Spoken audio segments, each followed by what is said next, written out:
even from writing this less than 2 years ago, I feel differently about it now. Like now, I feel like I very much am a representation of the Southern man. I was allowing somebody else, or even just myself, to create this image that isn't correct. This season on Equitable, we're spending time talking about joy, because joy is what will sustain us in difficult times. Coming up, you'll join a conversation with my colleague, Kym Alexander, and Landon Bryant, a social media personality and author of Bless Your Heart, a field guide to all things Southern. When I found Landon on the internet, I discovered a beautiful corner of love, joy, and community. It reminds me that we are more alike than we are different, that there is more that connects us than divides us. I'm Dr. Adriane Johnson-Williams, and this is Equitable.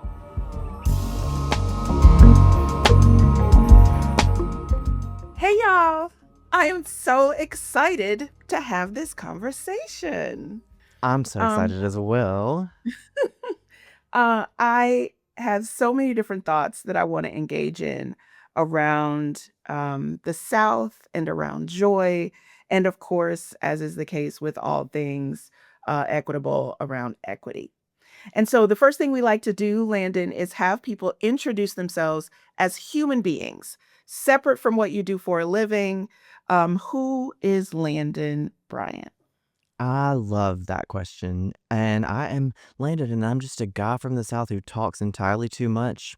I love all things art, and I love all things people, and I love starting conversations and having a good time with the people that I love and learning things from people that I don't know. Mm-hmm, mm-hmm. And you were a teacher once upon a time, yes?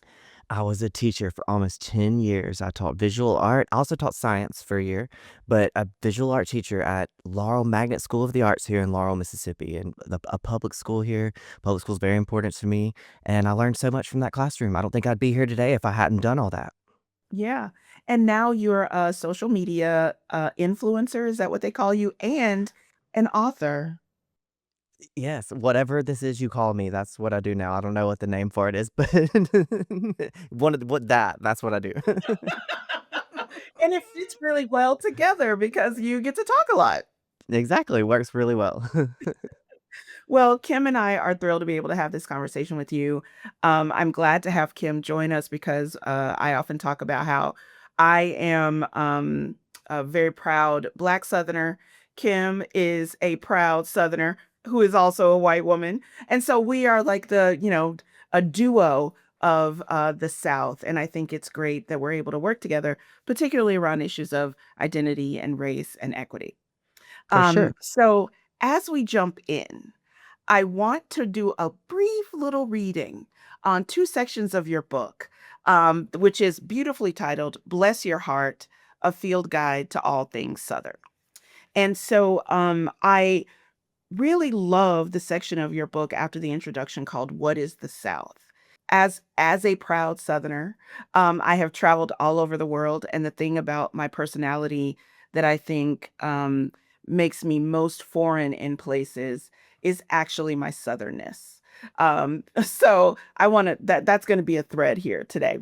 So here is one of the paragraphs that I think is incredibly beautiful. The South is a lifestyle as much as it is a place. The South is sweet tea, screen porches, and blazing hot sun. It is visiting your neighbor and being offer-forced the best versions of homemade treats.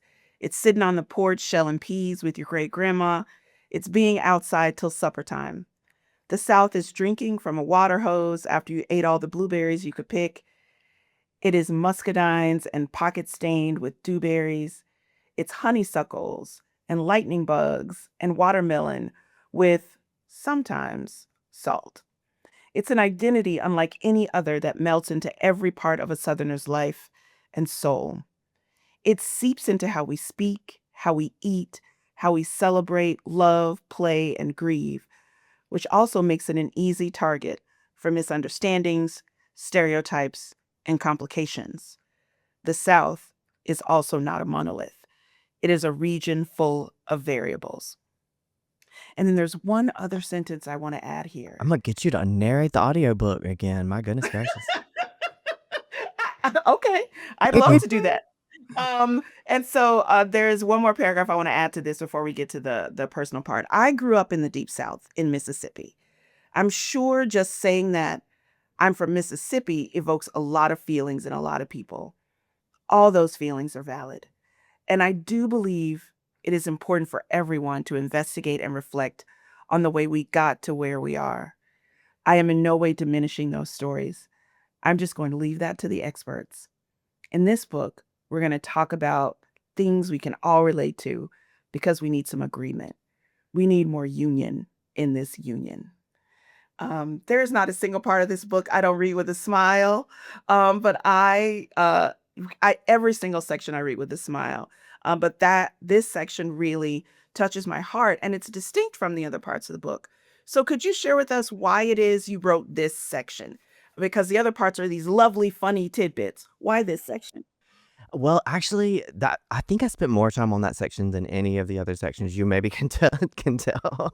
I felt like it's very important to address. There's so much privilege. There's so much that comes with being who I am in this place, and I recognize that a lot of that has gotten me to the point of being able to write this book. And so there's no way I could just write the book and pretend like everything is fine and nothing is wrong and there's nothing that we need to address. That would not be genuine. Genuine is very important to me. It also would not be real. That's not real life. And I think for us to move forward as Southerners and as a nation, we have to be able to talk about things. And we also, on the other hand, have to be able to find things that we agree about with each other and find things that we can have common ground on. So that chapter was very important to me to show that like your feelings about the South are very valid and it's something that we all need to investigate for sure. And also here's some things that are good about the South and let's focus on them and then maybe we can come together and have that conversation as we need to. But that I spent so much time like picking exactly the right words, like trying to get that exactly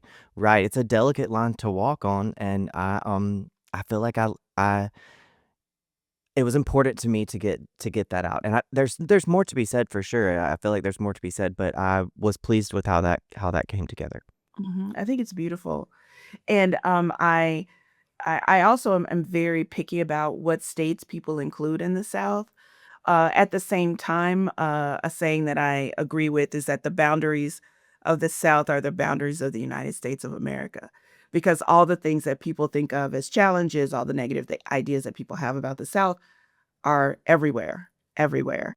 They are, and even some places have not yet had to address it, like, here we live it, so it's like a real it's in our faces a lot of times, but the more I travel, the more I go, the more I realize there's people that have never been exposed to another culture than theirs, have never been exposed to diversity in any way, and so we almost have a little bit of an advantage of, like, we're in the thing, doing the thing, and you can see that other places. Yep, yep, we just talk about it. Kim, when I was reading about that, all that stuff about what the South is, I know we're city girls and some of this is country girl stuff, but what were you thinking when I was reading that section? What do you think about that? It was handled in such a genteel Southern way. It's everything that needed to be said, but still with an extreme eye to being very welcoming. Mhm. And I think that that welcoming nature is one of the most beautiful parts of Southern culture. So Mhm. it really got me in my feels. So while I was smiling, I was also had like tears in my eyes because I Yep, was like, yep. yeah, it's complex and it's beautiful. I And agree. you really hit the nail on the head. I thought it was really, really beautifully said. I love to hear that. There's just so many layers to living here. I think that's why we're so good at art and music and things like an expression, literature it's because it takes so many layers and so much nuance and so much depth to exist here with the cognitive dissonance of being a person in this place. It is really, really something that you have to reckon with, and it takes a lifetime, really, I feel like, to reckon with that. I don't know if we ever even will. But I'm thrilled to hear that y'all say that about that because I feel all those same things very deeply. Yes. Well, I'm gonna try to resist every urge I have to kind of fangirl about this next section. But you are a gift on the internet because you bring love, joy, and community to a space that can be very contentious. And in our current context, there's a lot more contention than there has been in a while. And so how did you build that? Well, I have to say before I say anything, it wasn't intentional. Like I didn't mean to. I did things that were intentional, but I didn't see the big picture at the time. When I started doing this, I was still teaching school, and I had 4-year-olds through 6th graders, and a theme that I really, more than I wanted to teach them art, and visual art was important to me, more than I wanted to teach them academics, I wanted to teach them about being people and like how to be people, and being kind is one of the things that I think is the most important part of being a person. If you can meet people with kindness, then there's so much that you can do. And so in my classroom, like with my 4-year-olds the first year out, we would only say kind things, like not even like your shirt is yellow. I would be like, could you say that in a kind way? And they'd be like, your shirt is a lovely shade of yellow. Like just getting 4-year-olds to think about what is kindness and how does kindness sound like. I started making these videos literally right after their class. Like that was when I had a little bit of a break. So I had a little bit of a break, and I would be in that mindset of like, and we're going to be kind when we do this. And so I started the videos with that kind of a tone, which is kind of part of naturally who I am. And it just took off that way. And I am so glad that I did that. I didn't have the foresight really to understand why I'd be so glad, but I'm so glad that I did that because it has created the most beautiful community. Like, I think my videos are hilarious, obviously, but but the community, the comment section is gold. It is like the best place to be. I've only deleted like 2 comments the whole time that I've done this, and that was when people were being ugly to each other, you know? I don't care what you say about me, but when people were being ugly to each other, then I'm gonna step in. But the community is a place where people can discuss their version of the South, or even not the South, their version of wherever they're from, and it's a place where we can just have conversations about these things. I don't know how I did that, but I'm really glad really glad for that community. I'm so grateful for that. It's a beautiful place. It's a uplifting place. It's a place that gives me hope. Every now and then you can go from one screen to my comment section, and it's like a kind of a breath of fresh air. It's like, oh wait, okay, there are people that we can still converse with. There are people that have great things to say, and there are people that can show love even if they're very different from each other. It's really true. One of the best exchanges I've had on the internet is a red velvet conversation on one of your videos.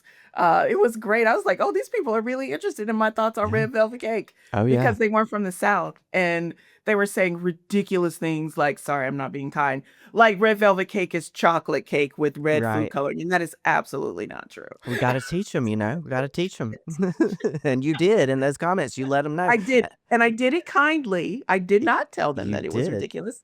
I just, pointed out some things that were real. So yeah, I Exactly. really love your community. I miss it. I'm not on social media much anymore. Well, And it'll that be is there the when you come back. yeah, it's one of the spaces I actually miss. I do get people to give me little bits, what's Landon up to right now, from other folks. So Kym, now's our chance to get into these parts of the book that we really like.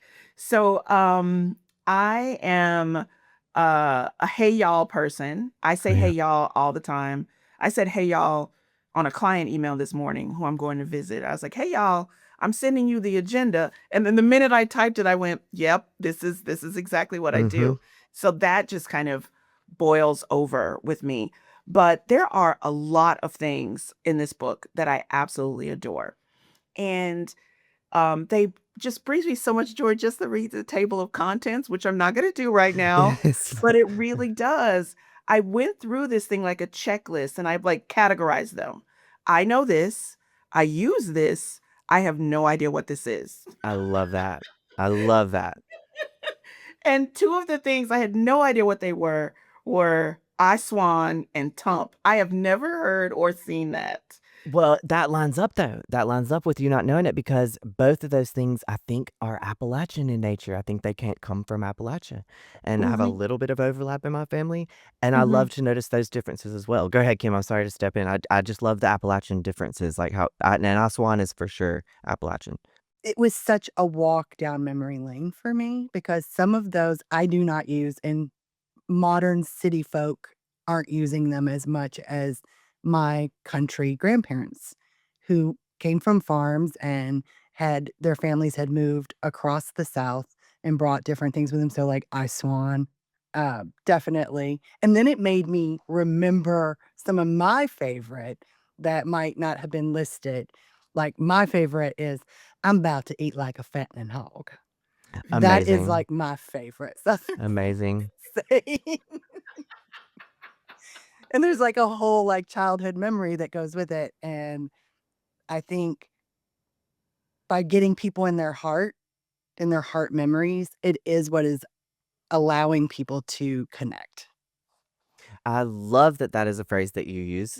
I love the hyperbole of it all. We're so dramatic, like, we'll be as dramatic as you can be, like, take it as far as you can with the phrases. I love that very much. I think that's very fun, and I love that it reminds you of people from the past. I didn't mean to like, again, I didn't set out to do this, but it's turned into to preserving, like, my great-grandparents and the people that I grew up around, like, it turned into that for me. It didn't start out that way, and now it's like you said, people don't use this language anymore. My own son, I I heard him in the back of the house talking to his friends on his virtual reality headset, saying, "You guys," the other day, and I was just like, "Ugh, this we gotta get you gotta read this book," you know? We gotta get the Because it's AR y'all, points for this baby. book. It's y'all.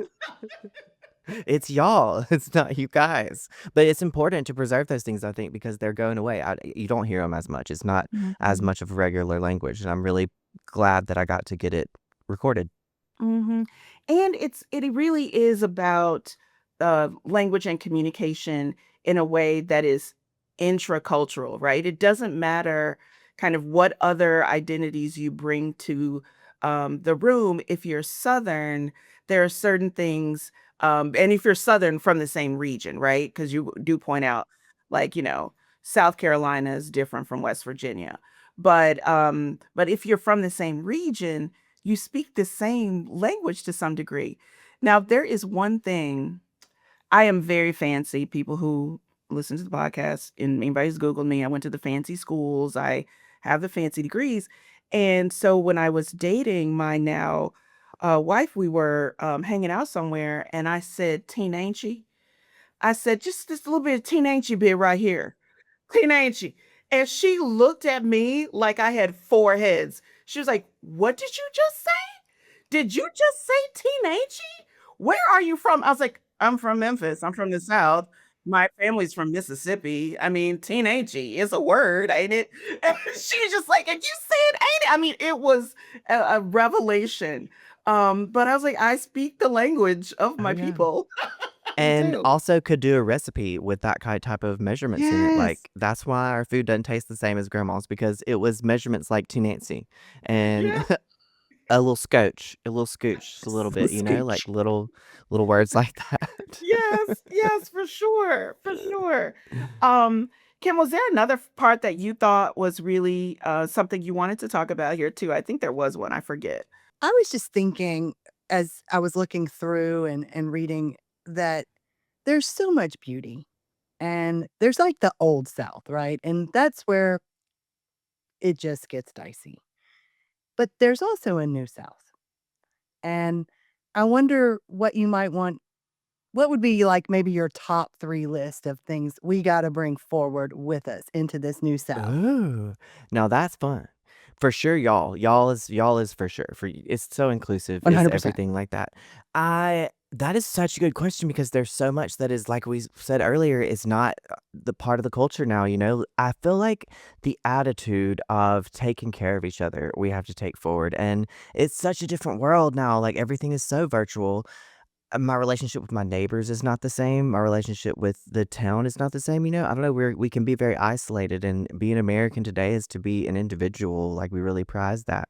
I feel like there's community that I wish we could take forward, Mhm. like, the concept of being offered forced food. I used to, like, just be miserable, like, stuffed, and then would go to my grandma's house, and there's no way around it, like, you're gonna eat whatever she's gonna put on the table, and you Yes. would, and it would never stop, and it's because it goes back to a time when people didn't have much, and so they were making sure you were okay while preserving your pride, like, that Yeah. they wouldn't make you say, "Yes, I am hungry, I have not eaten." They would Mhm. just make you eat, and then all the boxes are checked. I know you're going home fed.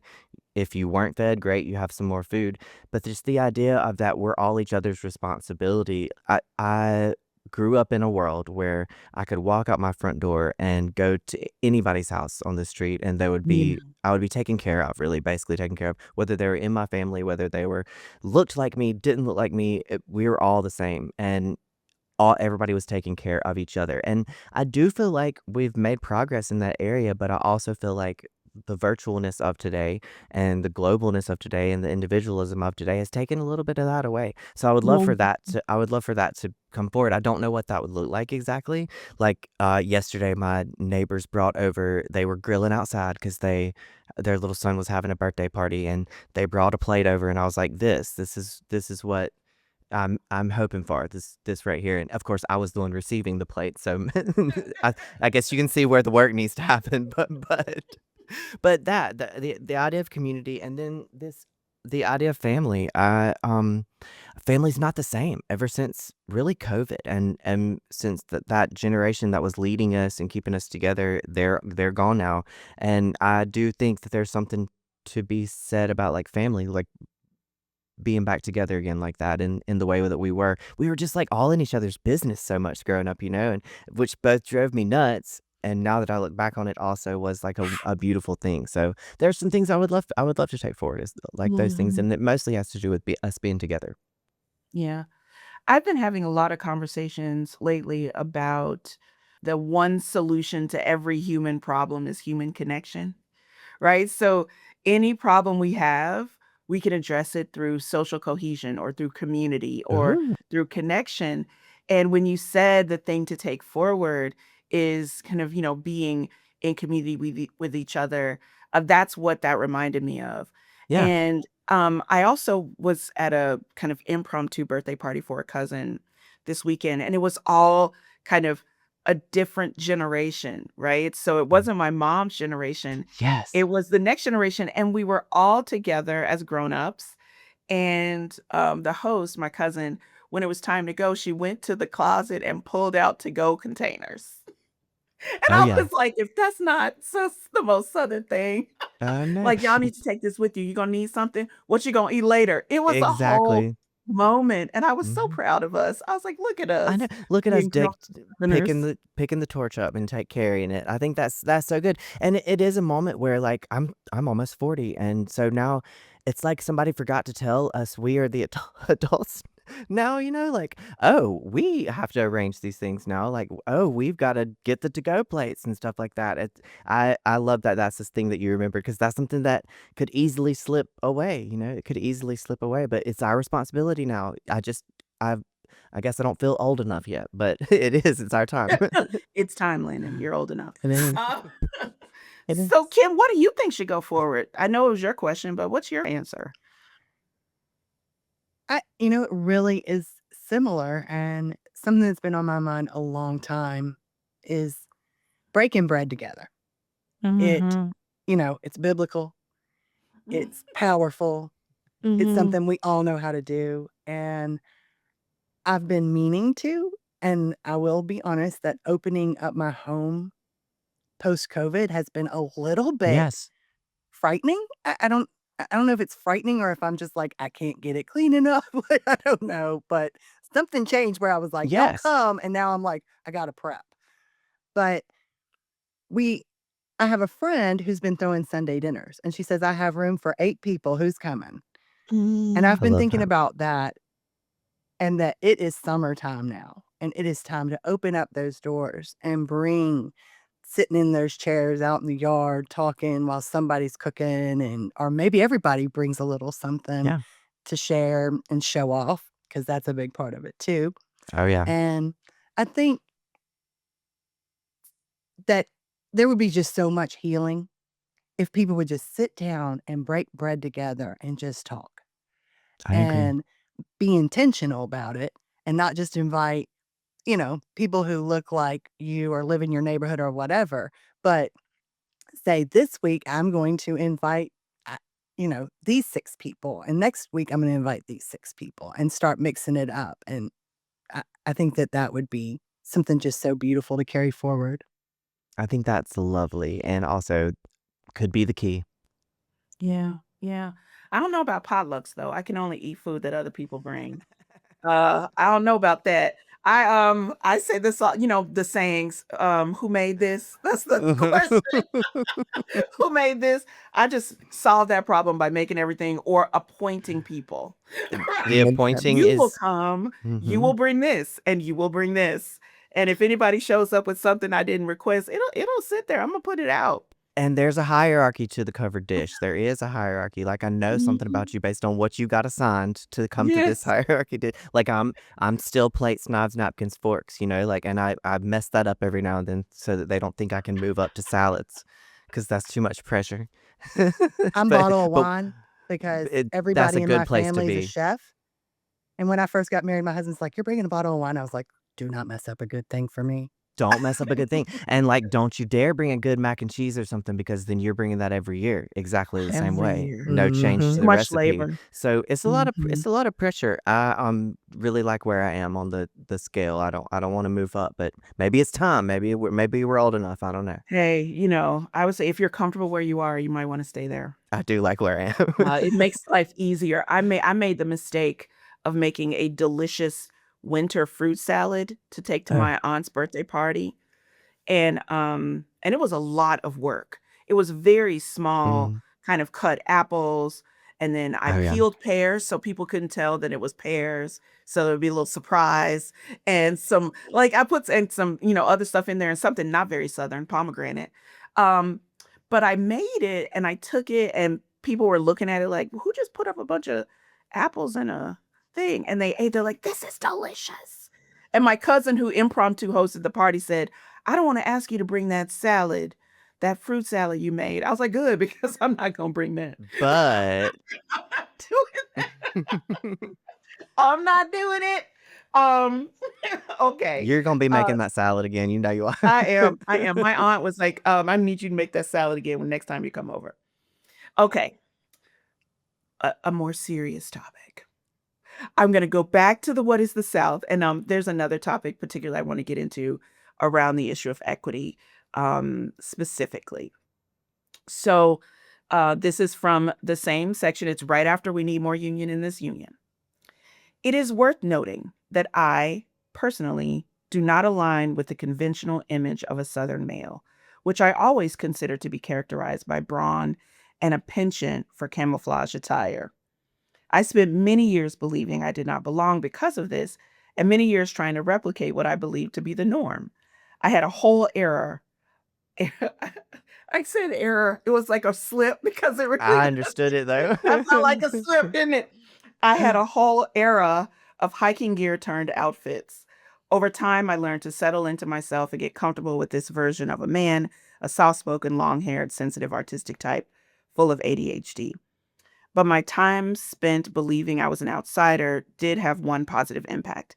It made me see my people and culture from an outside perspective. Now, Landon, that was lovely. And it really does bring up a lot of good things to say that we could talk about gender, which we will.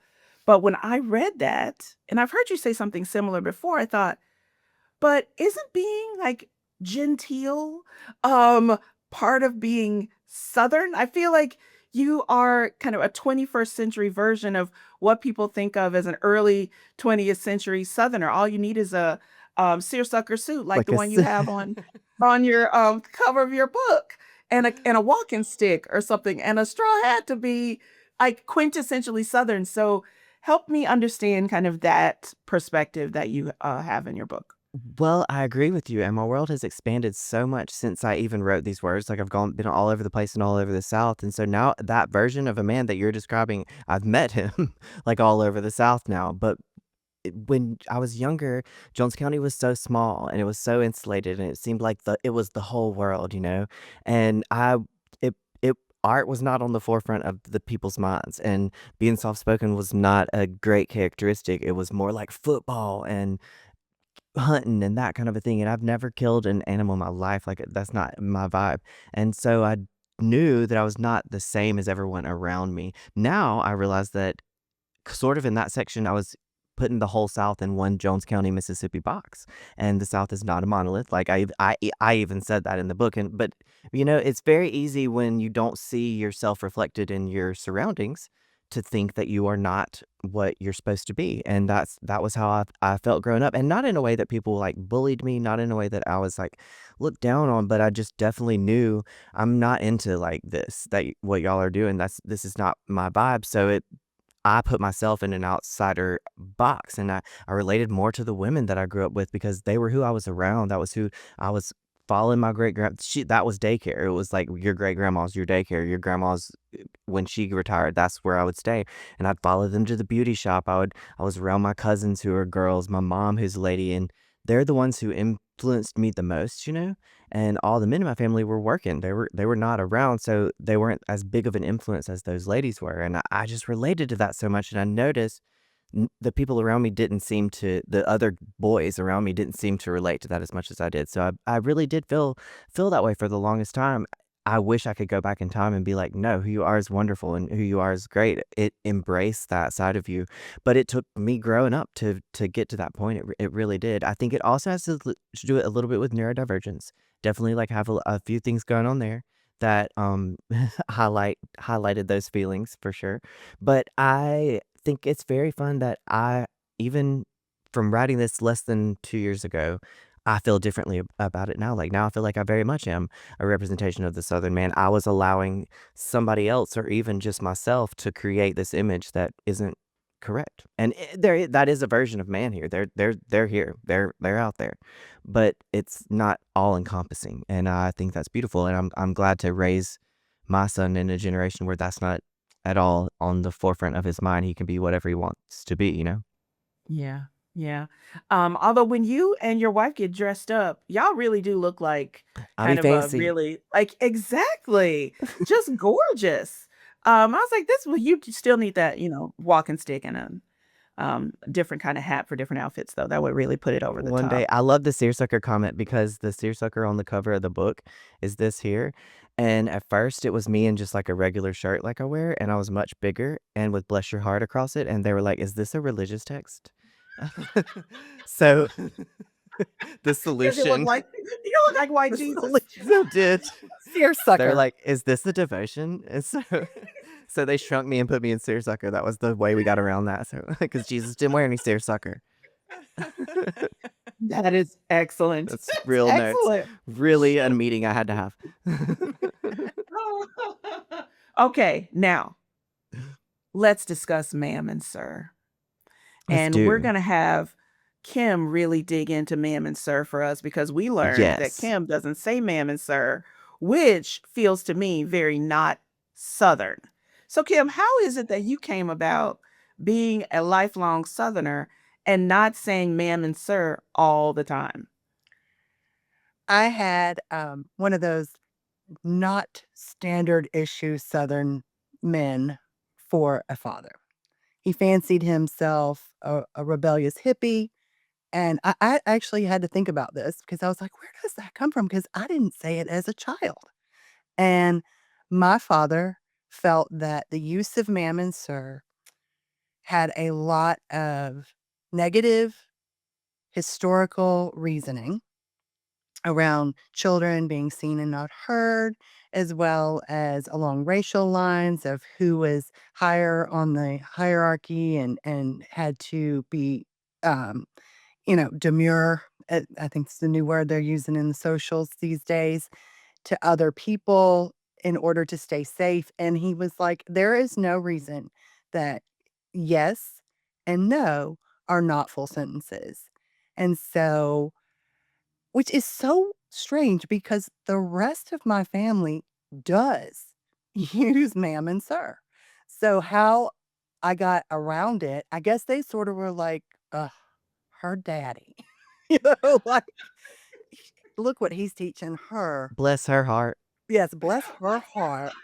Well, God love him, and, he's got his opinions, and so I didn't and then I was a Southerner who could not wait to get out of the South, and did, and moved several times to other places and was pulled back one way or another, and I found in other places that ma'am and sir were not taken as a loving or respectful, that you were like calling somebody old, and or they would even make judgments about your intelligence based on it. So I really worked to lose a lot of my southernisms, including my Mhm. accent. I mean, I lived in New York City, so obviously, I didn't want to go around like, "Hi, y'all," and so that's why, and I don't teach it to my daughter. And we've hit that in school where they're like, "It's yes, ma'am," and I'm like, "Well, you're welcome to explain, or they can talk to me, or you can just say yes, ma'am. Like it's okay." So that's where it came from. If I just looked at my mama and said yes when I was a kid, she would have paused and been like, "What?" I can't imagine. Come again? Like "Are you okay? Are you still breathing? Like, did you have something else you want to say?" Yes. Linda, what's your experience with ma'am and sir? Well, that's my experience with the famine, sir, is it was required. It was not a option. It was something that you could get in a lot of trouble for not saying yes, ma'am, and yes, sir. And I agree, though. I agree. It is like a very binary situation. It is like Mhm. not acknowledging so many parts of life. It can if you aren't used to it, it could seem like very ageist. As a teacher in school, I recognize that with my students, and definitely would not encourage them to call me yes sir, or and even yeah, I'd be like, yeah, a yes is fine. Yes, a yes is fine. With my son, I've taught him the conditional arrangements of it, which is like sort of goes into the nuance of living here. Like if you're with your grandma and granddad, that's yes sir and yes ma'am.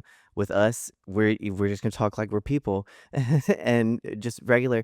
But it goes when you're when I grew up, it was just like a sign of respect, and it wasn't for somebody older than you, it wasn't for somebody less than you or better than you, it was for everybody. Like, if I would teachers were yes ma'am, people younger than me could be yes ma'am, people older than me could be yes ma'am and yes sir, especially, like, the Mister and Miss of it all, like, all of my teachers were Miss so and so or Miss this or that, and it would be for instance, to this day, like, when I'm been doing book signings, they'll write who it's to. It'll be, like, "To Adriane," or "To whoever," and it is all I can do to not write "To Miss Adriane," or "To Miss Julia," because that's how I was raised to say that, but I'm very aware of how it feels to other people from getting out of the South and going other places and visiting and learning those things. I I love to show respect, and I love to be respectful, and I think respect is meeting people where they are, and if you are a person believes that it is rude for me to not call you yes ma'am or yes sir, then I'm gonna call you yes ma'am or yes sir. Like, I'm gonna fill out the vibes of the situation. If there's one thing we've got, we can fill out the Yes. vibe. We can fill out the Yes. nuance. But if you're a person who is offended by that, or somebody who's ever expressed that they don't appreciate that, then that's a no-go. It's like, it would be so rude to use that. So I think it's a conditional thing right now. I do wish we could find a third term, like a better term that could be inclusive for everybody. We've got y'all. It's like the most inclusive term of all the terms. So I wish we could find a way to make that as inclusive as well. But I think that is such an interesting conversation, and it changes from place to place. It changes from day to day. It, I, I don't even really know how I taught my son to differentiate between who we do this to and who we don't. It's really just like a vibe that you pick up on. And It's like so learning that, grammar. I think it's like yes, learning grammar, right? Like it's situational. nobody sits down and teaches us grammar. Well, until we go to school. Yeah, But by the time we get to school, we know how to say whole sentences grammatically correctly. And ma'am and sir is part of our grammar. And one of the things that I worry about, because we really want organizations to be inclusive, we really want, in the pursuit of equity, for us to respect people's gender identity. And I find myself on the verge of saying it still.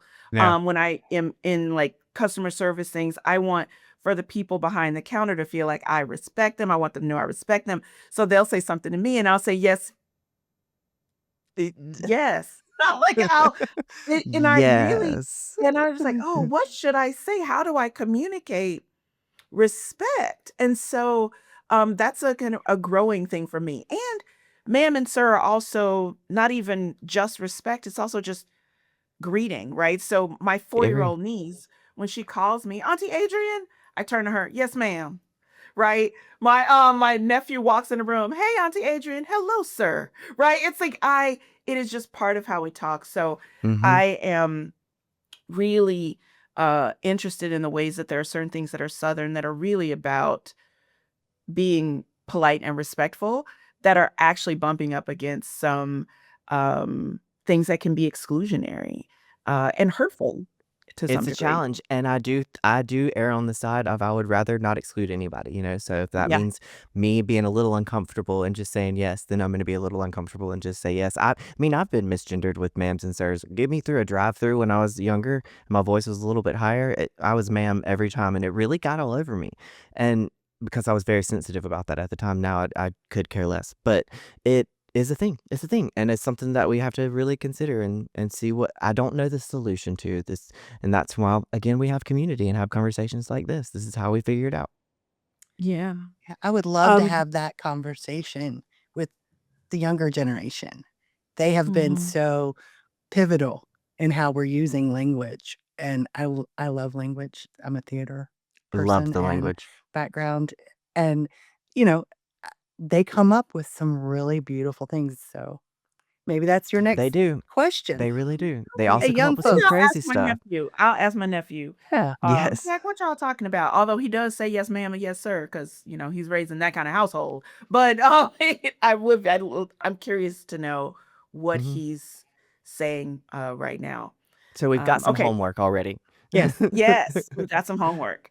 So one more book topic, and then we're really coming to our the end of our time together. So I smiled throughout the book, but I got absolutely giddy when I got to the superstition section Oh, yeah. and you talked about what you learned from Gullah Gullah Island, the TV show. And I don't know anything about Gullah Gullah Island, but Oh, it's so good. um the TV show, I know about Gullah, but I don't know about the TV show. And when I was looking at the list of things, I mean, it was like I got a little kind of, oh my God, like this is in the book. And a couple of them was the one that I really, really liked was don't comb your hair outdoors or a bird can get it. Weave it into a nest and give you bad headaches. Right? That Yes. was like, I remember that. The other thing that was associated with that when I was growing up is that you kind of take it and burn it or something so that nobody can put a root on you, Oh, yeah. so nobody can put Mhm. a spell on you. Mhm. So that was another thing along with nails. And then the other one, which happens everywhere I go in the South, is that if you're in a room and you've got a handbag or something, don't put your purse on the floor or you'll always be broke. Uh, Yes. and so I love that. I assumed that that was part of kind of Southern, those things are part of Southern Blackness. But reading it in your book, I was like, oh, other people outside of my little part of the South actually think about this.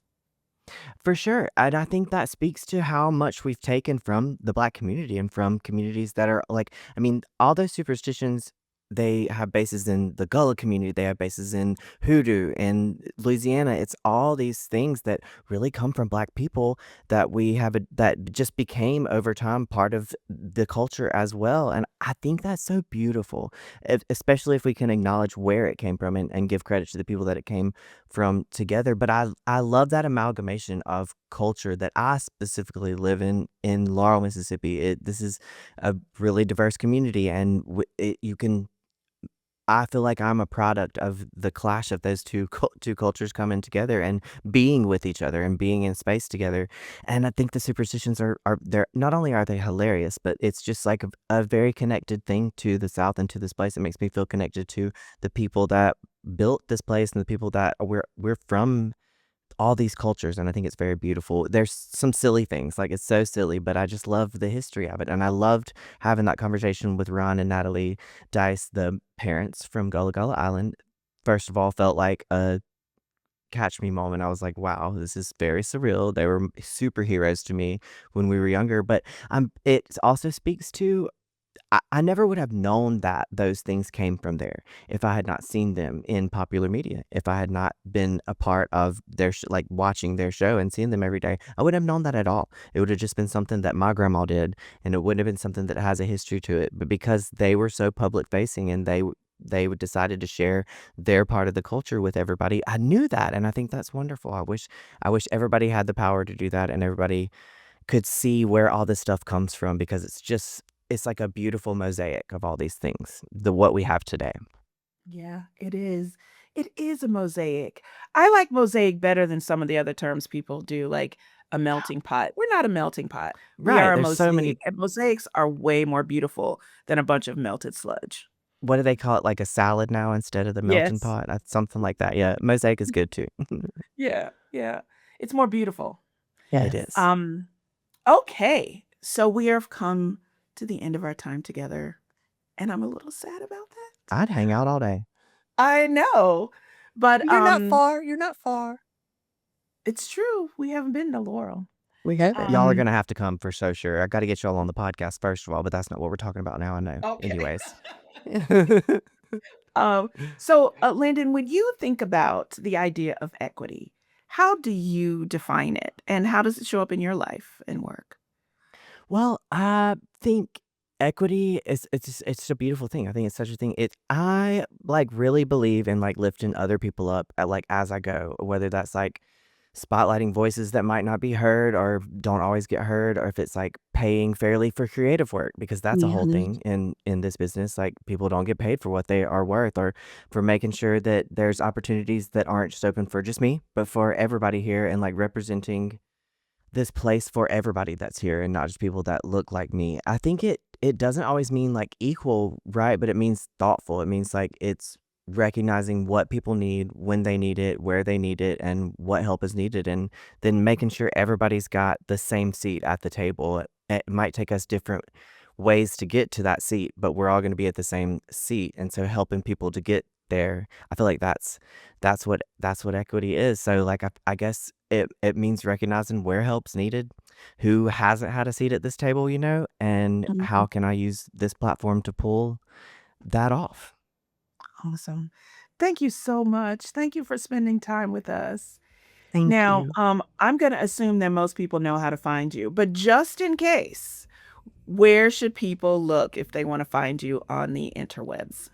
You can find me as Landon Talks all across social media. I did get a little too clever for myself and thought my YouTube videos were going to be longer content, so I made it Landon Talks a lot. I don't know. Somebody wasn't checking on me that day. But those places, then you've got the book, which is everywhere books are found, our podcast, Landon Talks with Kate.